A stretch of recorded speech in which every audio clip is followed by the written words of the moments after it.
Kobe has an interview with Immortals jungler himself. That's right. We've got Dardoch here. Congratulations on your victory. The team has to be feeling a lot better. What's the team atmosphere right now? Our atmosphere is okay. We were really disappointed from losing yesterday, but we bounced back and played well. You definitely did, and a big part of that was you. How do you feel about the overall jungle champion pool right now? Because I don't know if you know, on the other stream, we saw Shaco pop out. Moon, yeah, exactly. He also did the Kindred, though, so you know, things are getting a little out there. How do you feel about, as you know, the tier list? How is it dropping down? Generally, Graves and Rengar are the strongest two, and then after it's like Elise, Kha'Zix, Lisa, and Rek'Sai, like based on player to player. I definitely think there's more viable champions than that. Like, I've played some Rumble. There's Ivern, Shaco, Warwick. Yeah, there's a lot of viable stuff, but generally people just stick to the top 6.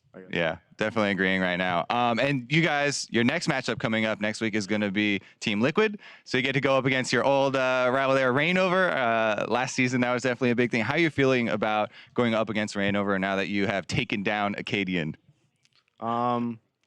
I'm always excited to play against Reignover because I've always had a lot of respect for him. I think he's really good. Hopefully Team Liquid gets in better form, so it won't be as easy this time. But yeah, Acadian was like not as good as I thought too. Woo! All right, let's send it back over to the guys at the desk then to handle that one. Thank you very much, Kobe. Big words there coming out of Dardoch, but to be entirely honest, he backed him up. I was going to say they're not unwarranted given Acadian's performance this week. We heard the casters talking about it as well, a bit of a slump for him.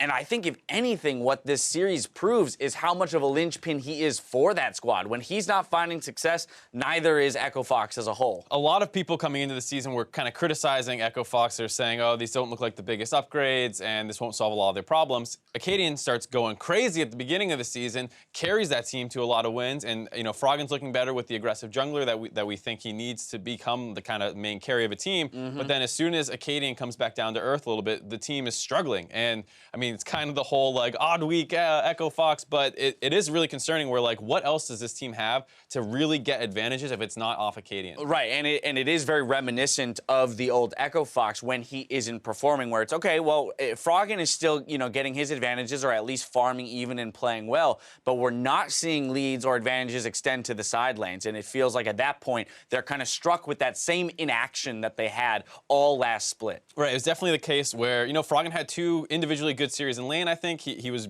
generally getting the better of Pobelter, but you know, Acadian was not playing well, especially in this game. He had a lot of mistakes game 2, where he would just get caught out in the enemy team's jungle, and then it's hard, honestly, as a mid laner to kind of make plays when your jungler's dead or behind, but it still feels like the same problem that happened last year, where Froggen's doing well. What else is the team doing? Exactly, and Acadian's bad performance made worse by the fact that Dardoch put up a very solid one on Elise this time around, with the Moby boots early on making a lot of visitation to the different lanes, top lane in particular helping that out. I think we have a bit of a replay package to kind of look at Dardoch and the different moves he was able to make around the map. Right, I mean, overall, a lot of the early game advantages did come off of the decision-making by Dardoch. So here, sits in the back, Flame goes for the twisted advance, the flash too late, follows it, and then he has a nice repel to get involved.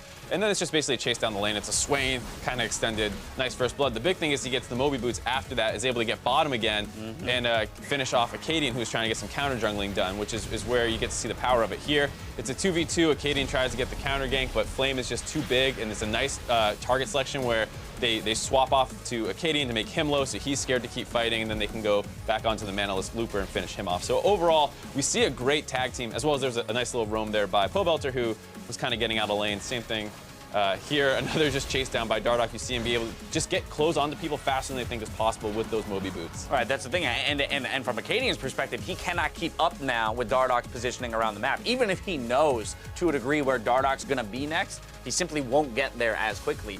And so he's relying then on just tracking the jungler and telling his teammates, hoping that they retreat out of an overextended lane in time. But you can see here, that's a beautiful gold graph for Immortals. Just the one dip where they had a throne fight, but for the most part, playing that game out pretty smoothly. Right, I mean, they tried to force an engage onto Echo Fox there. Then their formation kind of breaks. Pobelter gets sniped out, he dies, and then Echo Fox is able to close out onto the inhibitor turret, and then they overextend, and the good collapse once again when when people respawn by Immortals, and then after that, it's pretty clean. Absolutely. Player of the game going to Dardoch this time around. We've said it before, but this team feels like it hinges on Dardoch playing well. When he's on, he's on. When he's off, it feels like, you know, it's get a kill, run in, die. Get a kill, then run in and die. And sometimes that can really eat away at the mentality of a team. But when he's succeeding and picking up kill after kill, you can kind of see the momentum pick up and shift for the team. Right, and I think just seeing the Elise out of him is something I really like, because we haven't seen a ton of it, and we see a lot of really AD-heavy comps where their jungler is, once again, Rengar, Kha'Zix, something like that. And if those get banned out and you take the Elise early with the Jace,